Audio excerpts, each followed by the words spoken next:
You're listening to the Apple Insider Podcast.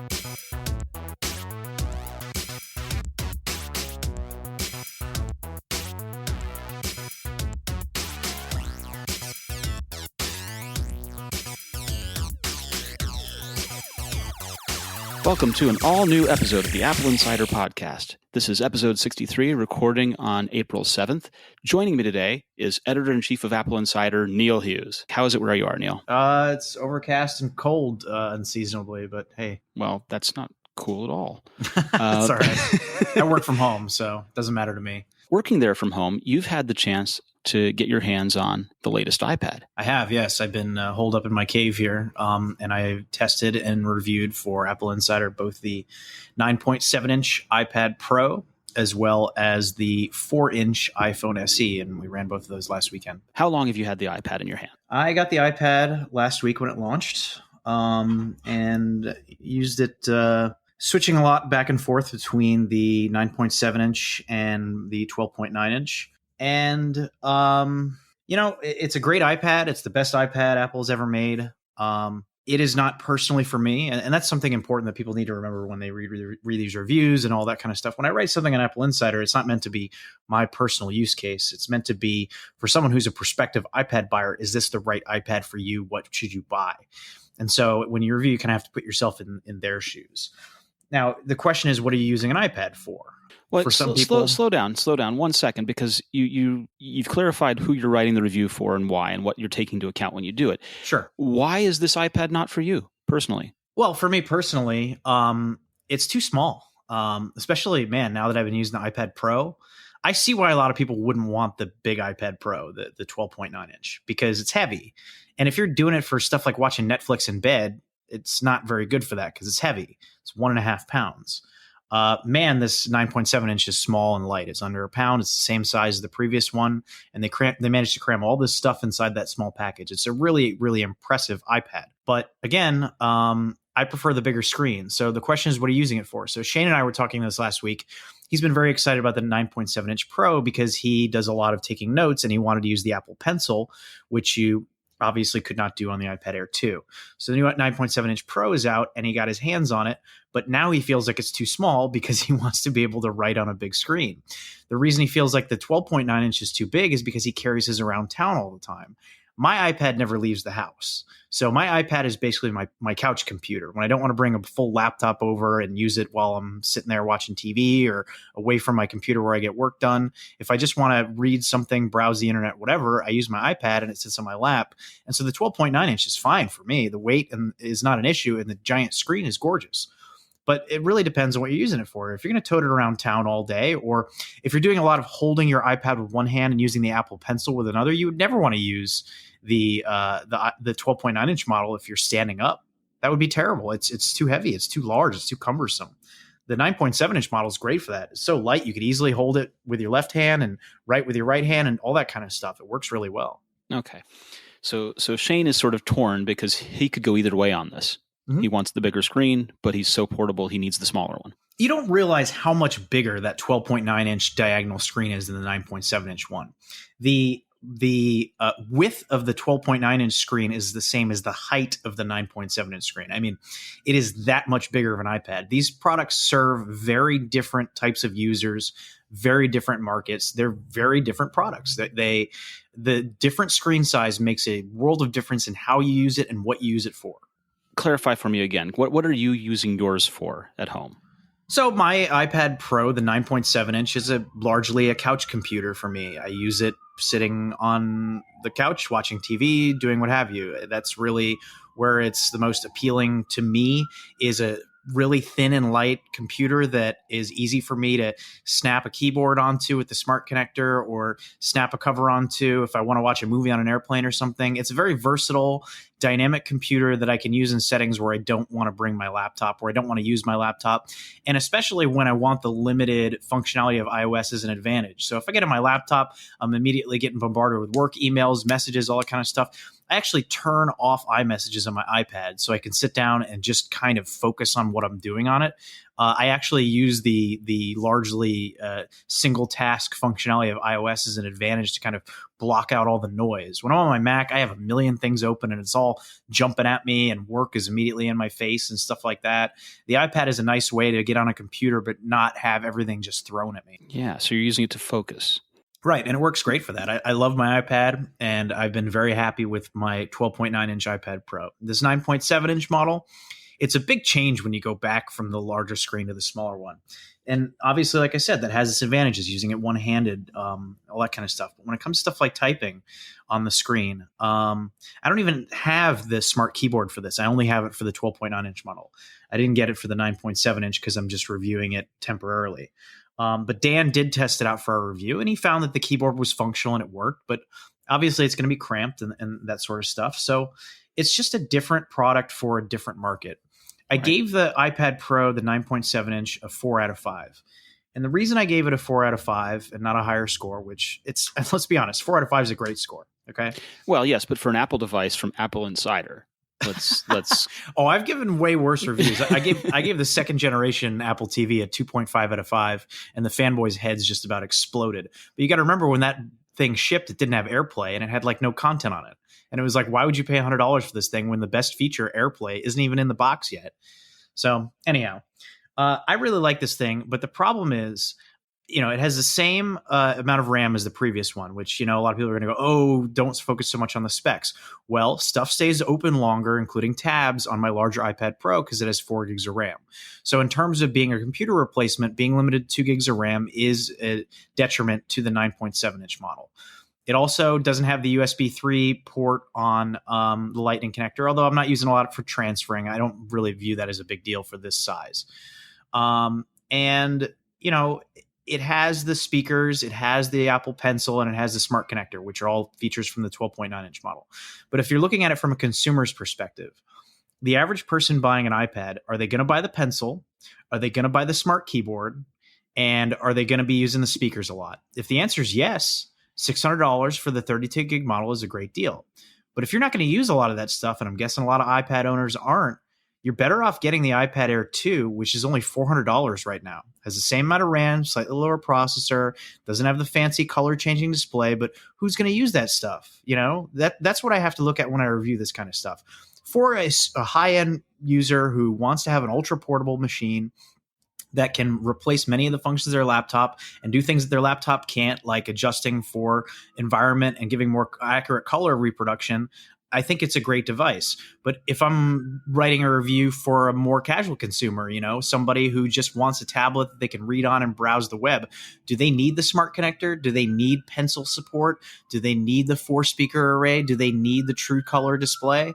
I don't think that most people are going to need those kind of things. And I think for a lot of people, the better value is in the $400 iPad Air 2. Let me ask about the True Tone display, because that was something that some of our readers and listeners were concerned about. Did you turn on True Tone? Yes. And I mean, it works. You can definitely see there's a difference when you have them side by side. And for me, because I'm not a artist, I'm not so worried about the color accuracy. I'm not like, I guess technically I get paid to shoot photos for reviews, but I'm not like, some sort of magazine photographer or something like that. So while those features might appeal to pro users like that, and it is definitely a pro feature, I found the anti-glare capabilities of the screen to be way more interesting than the accurate color reproduction. And what is the biggest benefit that someone is going to derive from getting this instead of, say, the iPad Air 2? What's the reason to, you're looking at an iPad, you're looking at the Air 2, and you're trying to decide between these two 9.7 inches? Again, it's really going to come down to, are you typing a lot? Are you drawing and taking notes a lot? Because if those are the kind of functions that you want, then you're going to really want to get the Pro. You're really going to want that Pencil support. And then I guess, again, it's like, what kind of typing are you doing? Are you doing something where it's occasional? Then Apple's Smart Keyboard is great. Do you want, a keyboard on there all the time? Well, then there aren't really any Smart Connector accessories available right now that are going to make for a great permanent keyboard on there yet. Even by the nature of the design of the Smart Connector, it's meant to be, I think, temporarily used with a keyboard. You snap it on there when you want to use it, and then when you just want a tablet, you snap it off there. That's why I love the smart connector, and I'm such a proponent of it. Right now, all we have for the 9.7-inch model is Apple's smart keyboard and no other accessories. I know Logitech's working on some stuff, and they're supposed to let us know in the near future what they've got coming. But as of right now, there is no Logitech keyboard for it. There are no other smart connector accessories. One of the things I've been thinking a lot about is the iPhone SE. And I've been thinking about it because I have people close to me that use an iPhone 5, and it's probably due for replacement. I'd say so. They work fine, but there's no Apple Pay. It's aging. Maybe it's time. You have the iPhone SE there, don't you? I have officially switched to the iPhone SE, yes. Whoa. We joke about this in the weeks that you weren't on the podcast about how we were sure this was going to be your primary phone, but I'm kind of impressed that you've actually gone and done it. I didn't think I was going to do it either, because 64 gigs was too limiting. I looked at my iPhone 6S and I had used about 105, 110 gigs on it, which is almost filling it up. 128 gig phone, obviously, but less the operating system install and all that stuff. You're closer to like 115.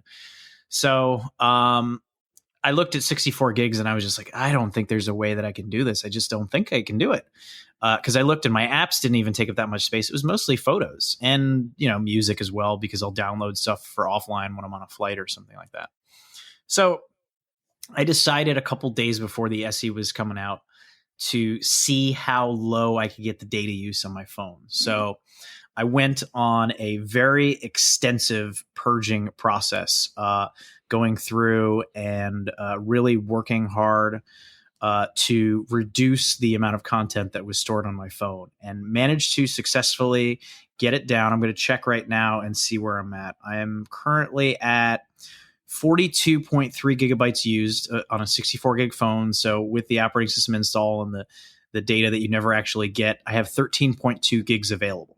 So I deleted a lot of data from my phone. I did this in a few ways. I took all the video files that I had and I put them all on Dropbox just to get them off the device. I deleted a ton of photos. One way of doing it was deleting burst photos and just selecting one from my collection of bursts. You can find those by going into your Photos app and then choosing albums and then selecting the burst photos and kind of getting rid of those. Another thing I did was I downloaded an app called, let me find it here. I downloaded an app called Lean, Lean. It's a $2 app, and it lets you select just live photos on your phone and reduce them to single shot photos. So I capture live photos, I send them, I like them, but I don't go back and look at them a lot. They're kind of capture this, send it to somebody, maybe turn into a GIF if something funny happened. Other than that, I just want a single photo. So I got rid of a ton of live photos, which cut down on some space. I went through in the Photos app and chose the screenshots folder. And obviously I take a lot of screenshots for work. And there were a lot in there that I didn't need to keep anymore. So I got rid of a lot of screenshots, and just deleting apps and other things like that. And I also attempted to use the feature that Apple's had since last year, where it will save low res versions of the images on your iPhone and then download them from the cloud when you open them. Because I have such a huge collection of photos. But I found that didn't work for me because I am apparently a 12-year-old boy, because I make and save a lot of GIFs. And I have group chat with some of my friends, and I send a lot of GIFs. So I've mentioned on the show before, I use an app called Giflay, Giflay. And I will go back and find old GIFs that I have saved or ones that I've made, and I will send them. Well, when you have low-res versions of the photos saved on your phone, Apple just takes a single screen from the GIF, and then you have to open the GIF for it to download. Third-party apps can't download those photos. Therefore, it would show up as having no GIFs in my library in Giflay. So I found that I could not put it in a position where it would only have low-res versions of the photos saved, because that ruins your GIF collection. So I had to kind of go on an excessive purging process in that respect as well. But I managed to do it. I managed to get under the 64 gig mark, and I've been using the SE since last week. Cool. And do you like it? Yeah, I love it. The design is fantastic. As a one-handed phone, it's spectacular. I live in New York and I take the train. And when you're on the train and standing, which I frequently am, you can only use one hand on your phone if you want to kill 30, 45 minutes if it's a long train ride. So therefore, it's ideal for those types of situations. Obviously, the 6S is a better two-handed phone, more luxurious for typing and things like that. But if you're like me and you want to play a game or just read something or whatever, and you want to hold your phone one-handed, it's a much better phone. I actually wrote an editorial this week that enraged a lot of people who apparently can't accept the fact that some people might use phones differently than they do. And I was talking about what I dubbed the pinky shelf, which is when you use your iPhone 6S or even a smaller phone. Some people have this habit. You kind of cradle the phone and then take your pinky and put it below the phone to kind of act as a stand for so it doesn't slide out of your hand, you know? Right. And I found that the size of the 6S and also the shape of the lightning port and the speaker grill down there would actually not only weigh, but dig into the inside of my pinky. And it kind of became something that I was noticing. You developed a callus on your pinky then. Not quite, but it was definitely irritated there. My wife did develop a callus on her pinky with her 6S playing the game Mr. Crab. So it was when I learned that I realized that this was not a phenomenon unique to me. And quite a few commenters on our site and then also on Reddit who are commenting on the article said that they have the same issue. So I know I'm not alone. I can take the 5SE and I can cradle it in my hand and squeeze it with a death grip, so to speak, and not have to put my pinky under the phone and reach all four corners of the phone with my thumb. I cannot do that with a 6S. And that's a big reason why I just like this form factor more.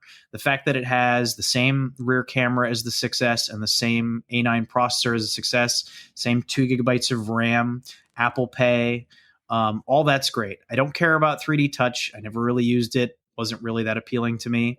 It does have a slower Touch ID sensor, but it's so much similar. It doesn't really matter. You'll never notice it. The forward-facing camera is not as high resolution, but you still do have the selfie flash. You still have live photos. I find that the 5SE design is better for using the volume button and for taking pictures and just holding it.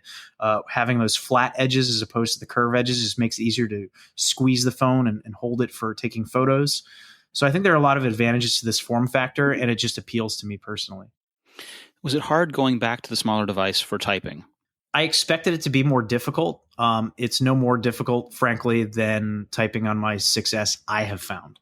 I am sure that some people who maybe have bigger fingers would feel differently, but I thought for sure that I was going to be typing worse.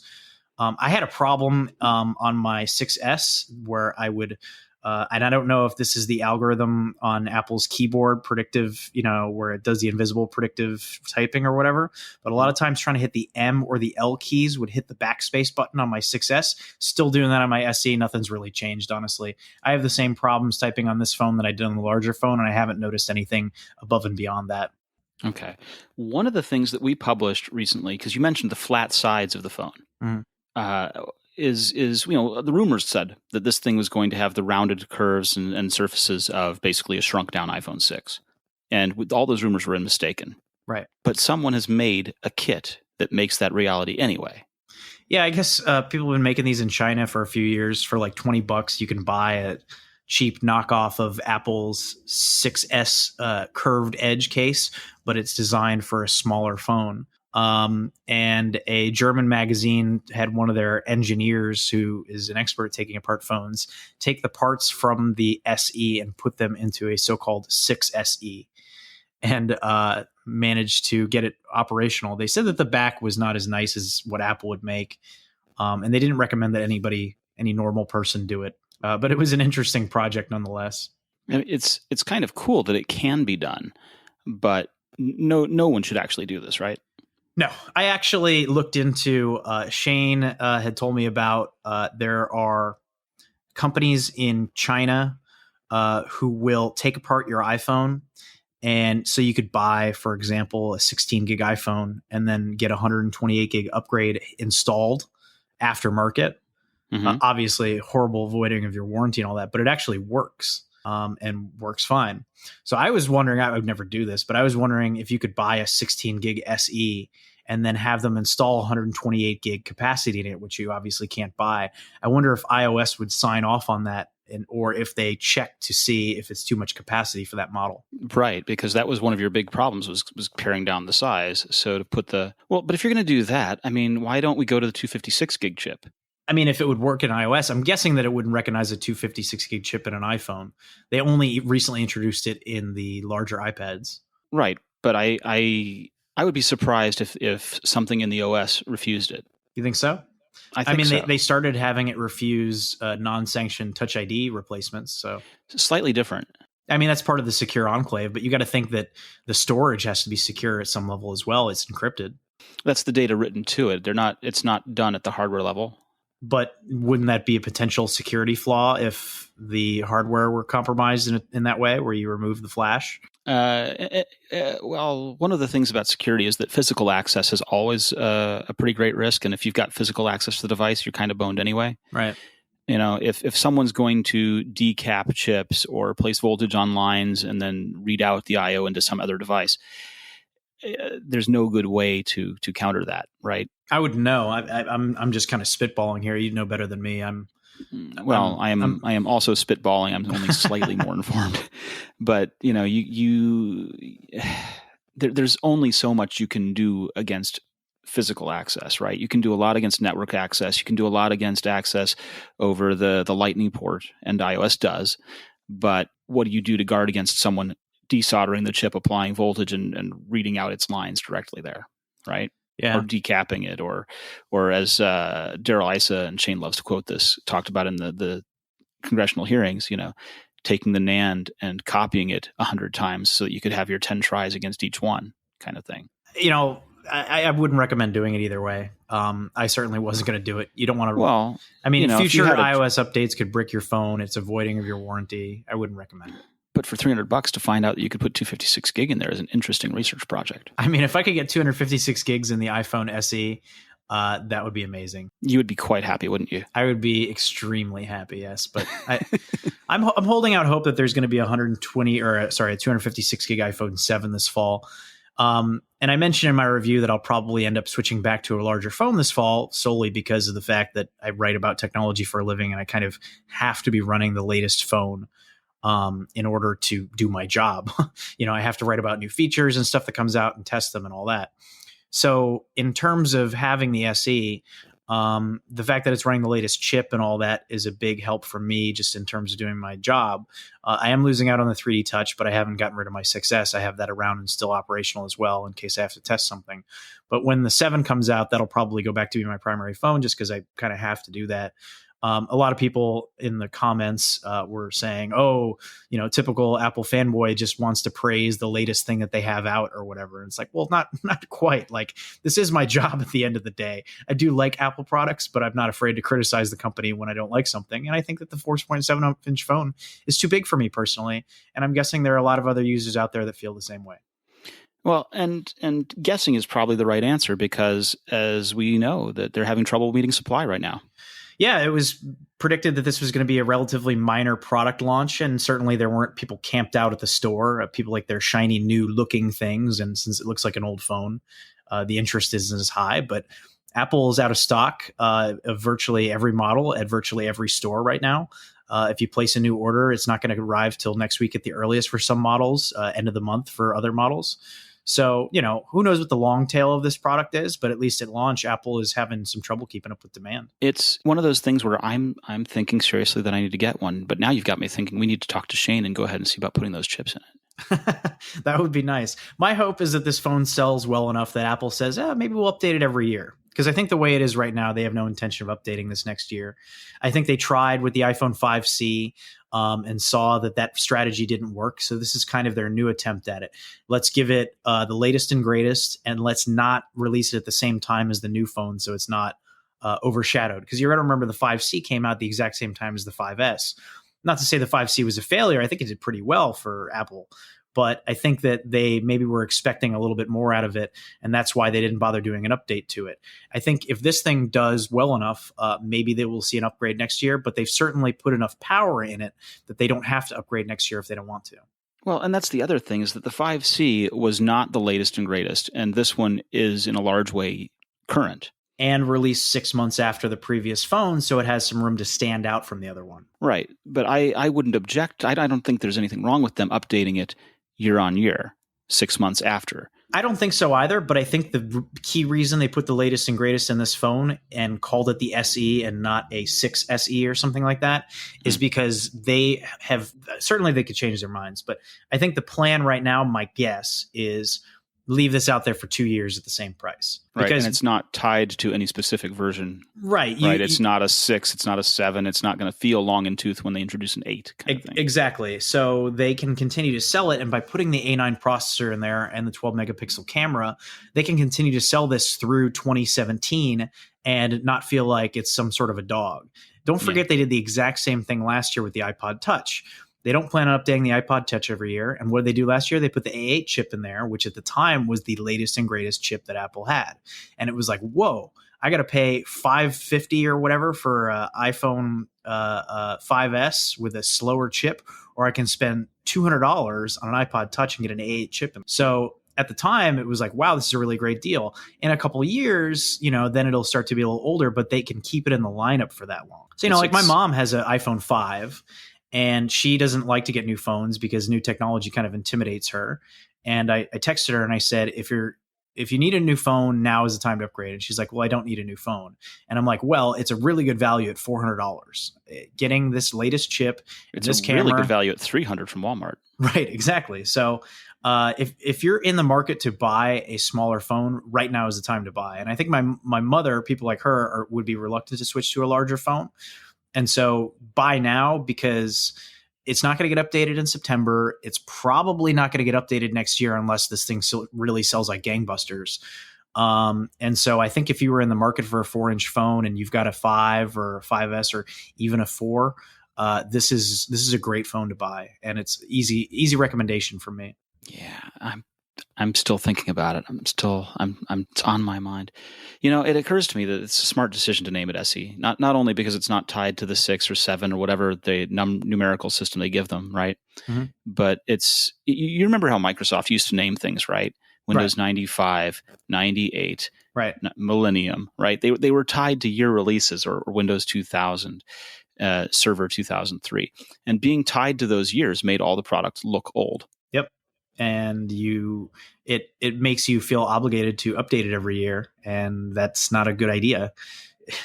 It's not practical. No, and then if you miss deadlines or delays or whatever, your entire branding is screwed up. Well, the reason they skipped from Windows 8 directly to Windows 10 was because when they were trying to deal with bugs, they'd said anything with an 09 in it or with a 9X in it, because they were trying to handle any of the old Windows 95, 98 series. So they had to skip version 9 or break all that code. Mm-hmm. So you sabotage yourself in really interesting ways. The SE branding is very smart, because even the implication of special edition, what it suggests is that maybe they won't make another one. Maybe this is the last one of this phone. They can do whatever they want at this point, and the branding of it says everything that it needs to say. Totally. There's no commitment for a new phone next year. There's no commitment for a new phone at this size ever. This may be the last one they decide to make. It was like when they rebranded the iPod Classic. Yeah. But there is a commitment for software support. Right, which is why giving it an A9 chip ensures that, and 2 gigs of RAM ensures it's going to be running for a while. Yeah. You could buy this phone with confidence and know that 3 or 4 years down the road it's still going to run. And that's such an important thing. My dad has a Motorola E, the 2nd gen. He's not had software support. They told him he was going to have software support and get all the Android updates, and it didn't. Then the phone died, and he called them up and had to deal with phone support for this terrible thing, because he could have just gone to an Apple store and had support for 4 years and had easy dealing with the hardware. But no, Lenovo totally messed that one up. Well, it's funny how, you think of one of the big criticisms of Apple, especially from Windows users and IT professionals, was that Apple abandoned its hardware and software so quickly that you couldn't hang on to it for very long. And certainly that was a valid argument in a lot of ways, because Apple would stop supporting hardware, after 4 or 5 years, 6 years in a lot of cases. And in the Windows world, that's not that much time. But now when you compare the iPhone and even Macs to Android phones, it's the complete opposite. It's like Apple's the only one that's giving long-term support for these devices, relatively speaking. Whereas all these other phones, you're lucky to get an update even after you buy it, even one update. You're so right. And I just want to say that yesterday we got 4 beta releases. Mm-hmm. Right? We had iOS 9.3.2 beta coming out. We had the 10.11.5 beta for OS 10, and even a watchOS beta. So what do we know about these betas?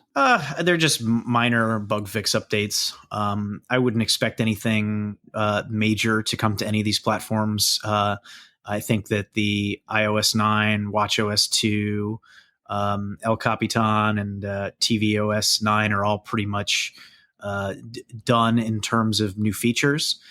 You're going to have to wait to see the next generations of these platforms at WWDC. You say that, but tvOS got some interesting updates in the last round. Right, and that was a 0.1 update. That was 9.2 for them, which added folders and stuff like that. So the way it works is Dictation is great, yeah. So the way that it works with Apple is a 0.0 release and a 0.1 release are new features. And if it's a 0.01.1 release, then it's just bug fixes. So you can expect tvOS 10, iOS 10, watchOS 3 maybe, probably, and OS 10.12 to arrive or at least be announced at WWDC in June. And that's when you're going to see a whole host of new features for those platforms. And as you say, it's just continued refinement, continued bug fixing, and making things just better and better. Right. And there are a lot of bugs to fix, as evidenced by the Siri, Twitter lock screen bypass that Apple fixed server side today. The older iPad and iPhone activation issue that Apple had to issue a few updates for. The web links bug that was caused by Booking.com that screwed up a whole bunch of stuff. There have been a lot of bugs in recent weeks, some Apple's fault, some not. But that's why software is hard to do, and the updates keep coming. Let's talk briefly about your favorite topic and mine, the FBI. There are 2 pieces of news here, right? There's one is that 3 pieces really. I mean, the FBI is not commenting on what they have or haven't gotten out of the iPhone, right? Mm-hmm. They clearly were able to access it, but they're not still letting on that they were able to get anything useful out of it. Is that the correct summary of that? Yeah, basically. I mean, I don't know what people expected. I don't think the FBI is going to reveal the evidence that they get out of this. That certainly it was not something that they were going to be inclined to do. Right. We all expected that there was going to be nothing useful in there. Yeah, it was the guy's work phone, so who knows? It was the work phone, and it was the only phone that they didn't actively destroy, right? Right. So presumably nothing on it. Conspiracy theorists would have you say that the FBI picked this fight just so they could get into future iPhones. I don't know how true that is or not. I think that the reality of it is this is an inevitable fight that was always going to happen, and the FBI went about it very poorly and ended up being something of a PR disaster for them. Apple went on the offensive, and rightfully so, and it worked out pretty well for them. And now you can see even the White House kind of backing off publicly, endorsing, having backdoors for encryption and things like that. The FBI found a workaround that apparently only works with the iPhone 5C. It won't work with the 5S or newer, which have a secure enclave, which makes it even harder to crack. And I think that everybody, including Apple, would like to kind of silently move on from this and never discuss it again. Yeah, it looks like the administration is split on this issue, right? Some of it is reflecting that an encryption bill would be very controversial and unlikely to make it through Congress. Mm-hmm. But at the same time, they really do believe that law enforcement agencies should have access. Yeah, and I think that I understand the side of law enforcement here. It makes sense, and from government as well. Their job is to protect people and keep them secure. But with the Panama Papers that came out this last week, with WikiLeaks and everything that was done by Edward Snowden, between the Patriot Act and post 9/11 NSA spying and all that. You have a populace that's very skeptical of giving the government that much power, and skeptical of people's ability to keep things used the way that they are supposed to be used. And that's why you've seen a lot of public backlash against it. And that's why a lot of companies have come out in support of Apple. Well, and good encryption is pretty much a binary thing. It either works or it is vulnerable, right? And the goal of people implementing this stuff is to implement something vulnerable. The goal is to implement something that is truly secure all the way through. Yeah, I mean, I support Apple on this, but it's interesting to me that a lot of people feel like the FBI should have disclosed the bypass method that they found to Apple. I don't think that's, just like I don't think it's Apple's obligation to let the FBI into their phones. I don't think it's the FBI's obligation to let Apple know when they find security flaws. I think that that's kind of the way that this stuff's supposed to work. Everybody's on their side and everybody works for their advantages. And unless there's a really compelling reason to do so, if the FBI wants to prove that they can be trusted with this information, then they should make sure it doesn't get out. Well, that's certainly a reasonable position to take. The alternative one is the one that says that we are all more secure, both the companies and its users and us as a country, when the products we use are secure. And that if the FBI wants to help Americans remain secure in their data and their communications, that they ought to do responsible bug disclosure, responsible vulnerability disclosure, the same way that security researchers disclose vulnerabilities to companies. Sure. Yeah. And I understand that point of view, and certainly it's a reasonable one to take. But, the FBI wants to be able to get into supposedly bad guys' phones. At least you hope that's the only phones they want to get into. Wow. And, well, yeah, but, well, let's be real. This guy whose phone they wanted to get into was a bad guy. He went and committed a horrible crime. And their calls for having a permanent backdoor, while misguided, I would like to believe at least that the FBI has good intentions, and their purpose for trying to get into people's phones is because they want to stop and, prevent future crimes. So, I mean, there's always going to be a cat and mouse game. There's always going to be these warring sides. The FBI is actively trying to crack Apple's encryption. Apple is trying to stay one step ahead. I mean, let's be real. When you look at security researchers, right, who crack an iPhone, they'll let Apple know beforehand, but then they come out and publish how they did it, and they let everybody know.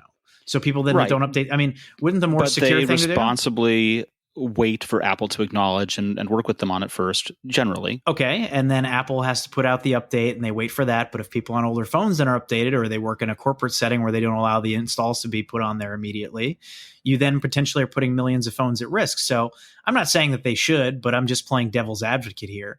Should those security researchers really publish their methods? I mean, clearly, yes, because it's good for everybody, especially people that want to learn more about security and encryption and how these things work, and it's public knowledge. But the more secure thing to do would be keep it to themselves, wouldn't it be? Well, isn't it free publicity for the security researchers when they put it out there? I mean, really, all they're doing is getting their name out there. Yes and no. I mean, there are bug bounties and things like that, right? And at the same time, it's not obscurity. That is, the act of keeping something quiet is not really very good security. Just if one person can discover it, then other people can also discover it. But if it's patched, why publicize it? If it's patched, you publicize it so that people can learn from it. It advances the science. All right, I agree. But I was reading something a couple weeks ago where there was an episode of Mythbusters where they were experimenting with things that you could use from your home to make explosives. And they found that one of the rumored ingredients that you could use was actually made a really dangerous, huge explosive. And so they said, well, we're not going to put this out there. And so, I mean, that's not an apples to apples analogy here, obviously, but it's security through obscurity, and it's not good security because anyone who was really interested could have figured it out. But is it really in the best interest of people for... it's certainly not in the best interest of Discovery Channel and their liability. Right, that too, yeah.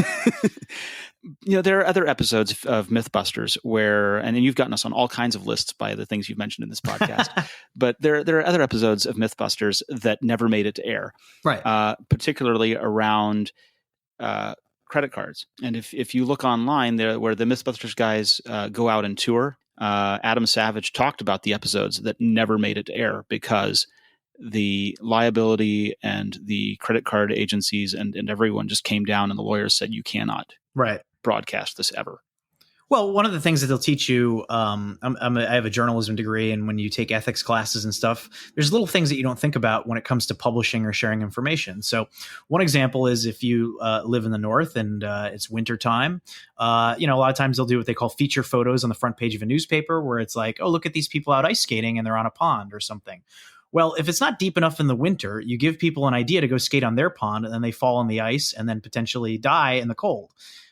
So there's a certain point where it may not be far enough into the winter where all the lakes are frozen. So you don't publicize that photo because all it does is encourage people to go out and go ice skating on their pond in their backyard. And then maybe the ice isn't frozen enough and they die.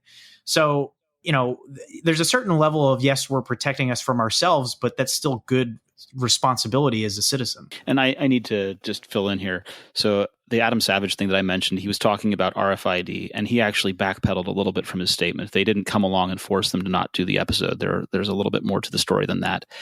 But the story didn't get filmed, and the reason was that it was made by their production company, and there were real problems with trying to film that episode because people didn't want some of that information out there. Yeah, and whether you're a security researcher or a journalist or whatever, you have to exercise some caution in the type of information that you put out there because it presents real risks and danger to people. In all kinds of ways, something as simple as ice skating on a pond and something as complex as an undercover agent overseas, just putting information out there. I know that there's a lot of advocates for that style of information sharing, journalism, whatever. But the issues are a lot more complicated and nuanced than that, I believe. You would say that having a journalism degree.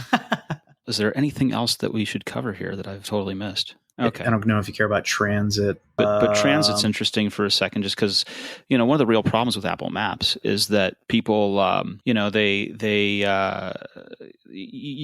normally use Apple Maps, right? But if you go to a big city and you start using public transit, you switch over to using Google. I use Google all the time. Right. That's terrible. Yeah. Well, that's Apple Maps. So. Right. But if it's getting better. It's one of those things where, like when you try to find a Google competitor, it's like, oh, Bing's out. You try it, you use it a few times. And as soon as you have one bad result, you go, screw it. You go back to Google. It's the exact same thing with Maps.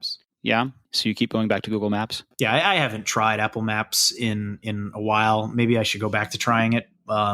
Just basically because of what I do for a living, but Google Maps gives me everything I need. It's worked well and it's never let me down. Apple Maps has let me down a lot in terms of the information that it gives, the recommendations, whether it's directions, roads, transit, whatever. I had in Florida, there was a intersection that was redone, a major intersection of two interstates.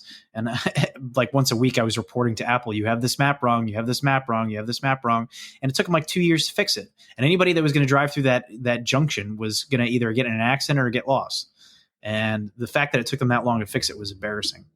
I use Apple Maps 99% of the time. There are a few occasions where I pull up Waze, and I think I used Google Maps once in the past month and a half.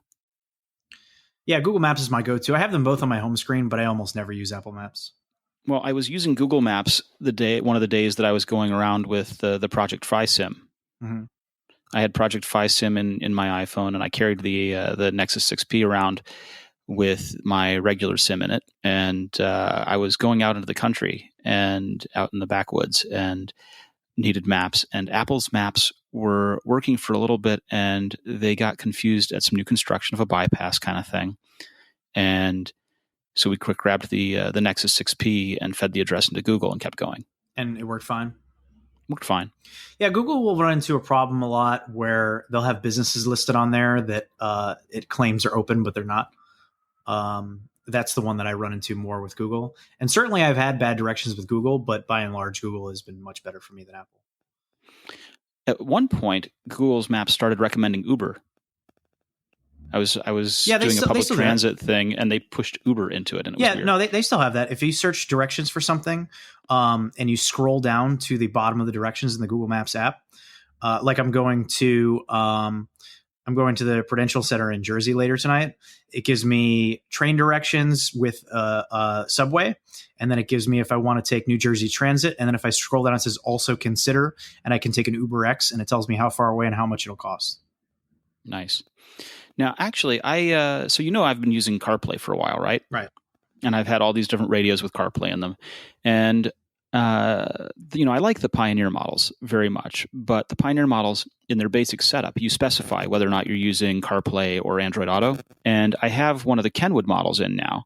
And in the Kenwood model, you'd simply connect the USB, and whichever one it is, all of a sudden it pops up on the dash. There's no selecting or choosing your setup steps. That's nice, yeah. It is. The only annoyance is that to set up Android Auto on your phone and on the touchscreen on the radio, you have about 6 different licenses you have to agree to. Oh, God. It literally is bad. It's would you like to use Android Auto? Yes, agree. Would you like to use Google Maps? Yes, agree. Would you like to use this on the dashboard? Yes, agree. On the dashboard, is it okay to do this and not drive and kill yourself? Yes, okay. It's tons and tons and tons of steps. But once you get it all agreed to, Android Auto is not bad. Yeah, and you're signing your life away, so. You're signing your life away, but just the choices that they made. So with CarPlay, when you plug in, your home screen is a lot like any other iOS home screen. Mm-hmm. You get a series of 6 icons and a home button and a sort of status bar that shows your time and your network signal. And also there's a most recent app like the Maps thing and running kind of thing, or a music or whatever. So you can quick switch back to the most important stuff. And other than that, it's very much app driven, just like any other iOS device.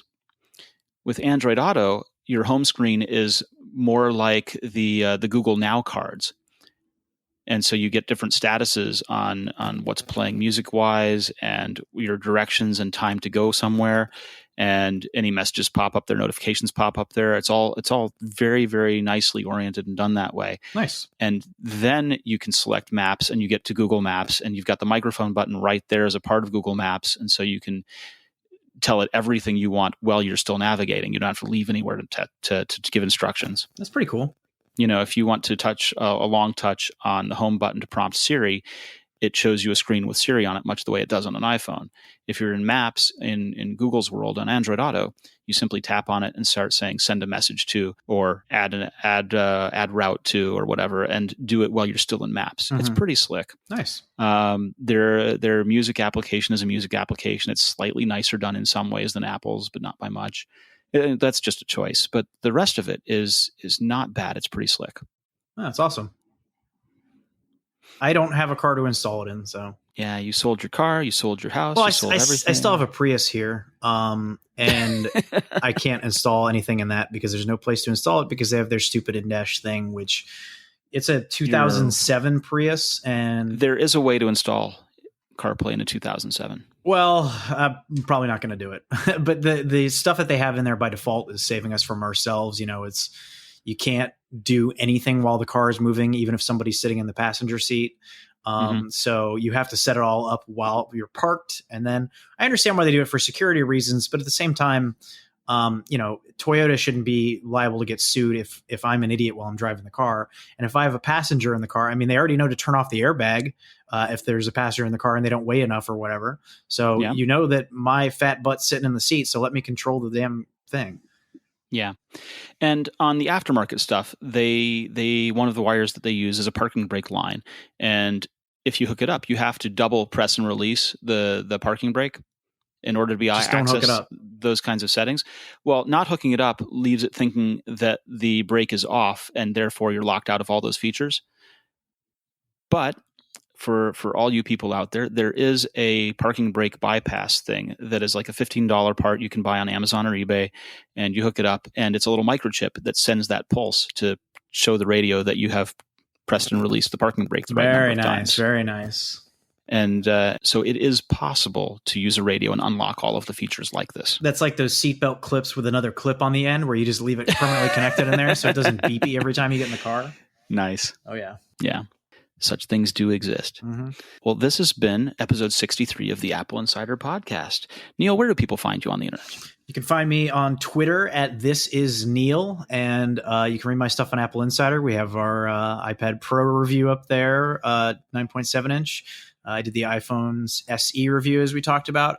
Have a few cool things coming down the pike, including a magnet that attaches your Apple Pencil to the side of your iPad Pro, so that you can have a place to put it and not roll away when you're not using it, especially if you're like me and you like to use it on the couch. Is that gross sleeve cover you put on your pencil? It is, and I don't find it that gross, but you have to stay tuned for the ruining the design ethic of Johnny Ive, man. It doesn't bother me, and it's honestly more convenient to be able to snap it to the iPad display, I think. So I'm pretty happy with it. Well, I'm your host, Victor Marks. I'm at VMarks on Twitter and also at Apple Insider. And if Neil really is a 12-year-old fanboy, we will talk more about it next week on the Apple Insider podcast.